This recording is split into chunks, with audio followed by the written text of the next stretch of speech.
मद्य विक्रीत नेत्यांचेच प्याले काठोकाठ भरल्याची चित्र आहे। 30% परवान्यांचा भाजप आणि राष्ट्रवादीच्या नेत्यांना लाभ मिळतोय। राज्याचा महसूल वाढवण्यासाठी राज्य सरकारकडून नव्याने 328 नवे मद्य विक्री परवाने देण्याची महत्त्वाची घोषणाही राज्य सरकारने केली होती।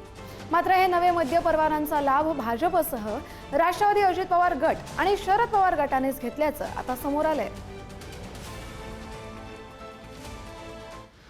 एक म्हणजे ENA, ज्याला आपण एक्स्ट्रा न्यूट्रल अल्कोहोल म्हणतो। ते एक्स्ट्रा न्यूट्रल अल्कोहोल मधनं रम, विस्की, वोडका अशा सगळ्या दारू तयार होतात।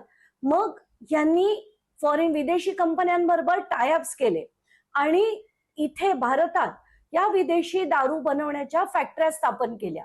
या सगळ्या नेत्यांच्या त्या फॅक्टरीज आहेत। म्हणजे हे सरकार लोकांच्या हितासाठी बिलकुल नाही, तिजोरीसाठी नाही। हे सगळे उद्योग जे केले जात आहेत ते फक्त आणि फक्त सरकारी तिजोरी नाही तर नेत्यांची तिजोरी भरण्यासाठी हे सगळं राबवलं गेलंय। 1972 नंतर एक देखील नवीन मद्य परवाना देण्यात आलेला नाही। कधी 1972 नंतर बऱ्याचदा आमचे पत्रकार मित्र त्या विचारलेल्या प्रश्नाच्या संदर्भामध्ये सगळी बारकाईनं माहिती घेत नाही आणि त्यांना कुणी सांगितलं तर तेवढाच प्रश्न विचारतात। पण मी एक्साईजचा मिनिस्टर आहे। 72च्या नंतर कुठलाही नवीन मद्य परवाना देण्यात आलेला नाही।